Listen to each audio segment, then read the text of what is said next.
Hey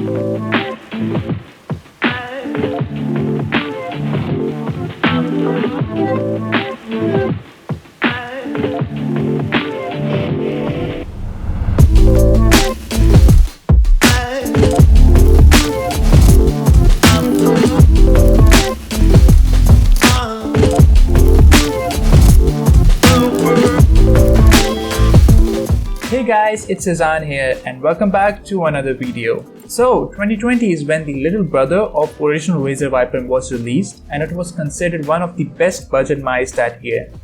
Now that I have used it for a whole 2 years, here's a review about all of the things that you should know about Razer Viper Mini and why you should consider buying it.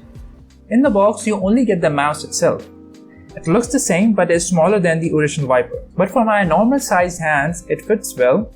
But this size might not be the best for anyone with bigger hands and longer fingers. Well, it has the best PTFE feet, which even after 2 years looks great and have hold up. I usually use my mouse on this giant mouse pad, but there are times when I just take my laptop and sit around the house and don't use it with the mouse pad, and still it works well.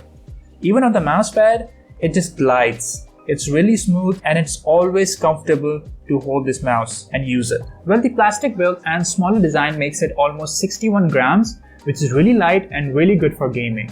And over these 2 years, even though they're light and made out of old plastic, they have never been compromised, even though I have dropped them a few times. And finally, the SpeedFlex cable.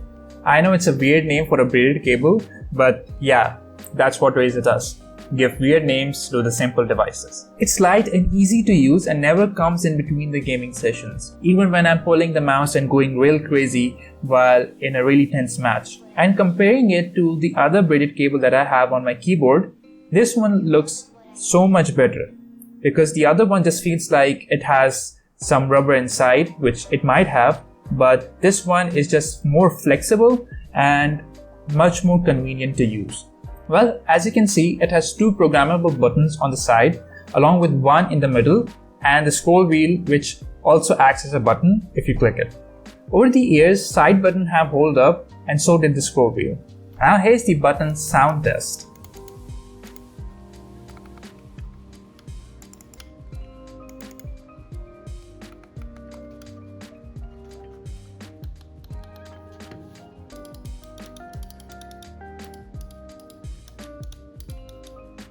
However, I feel that the scroll wheel has become a little sensitive over time. So this happened to me while I was playing Apex. I accidentally did a gentle touch on the scroll wheel and it just changed my gun for some reason. Even though it wasn't a full swipe or a little swipe, it was just a gentle touch and it was really frustrating when it happened. But it's a minor issue. It doesn't happen every time, but it does. It's there. Also, for the price, it also shares the same optical switches of its older brother. And to be honest, it's really great. I guess I haven't stressed enough how great these mouse are for the price. I never had issues with these buttons, so they just shoot when I please, unlike scroll wheel that changes my gun upon just touching. Well, now about the sensor. It has a smaller 8500 dpi sensor, which is fine for my use case because I do some casual gaming, I work, and that's it. I'm not a hardcore gamer. But it's overall a really good pointing device. This button in the middle can be used to toggle between your DPI settings. You can change them and set them as you like in the Razer app. But I usually play at one setting and I really change my DPI, so you won't find yourself clicking this that much. So overall, this mice is really well built and it will last me even more years if I treat it nicely.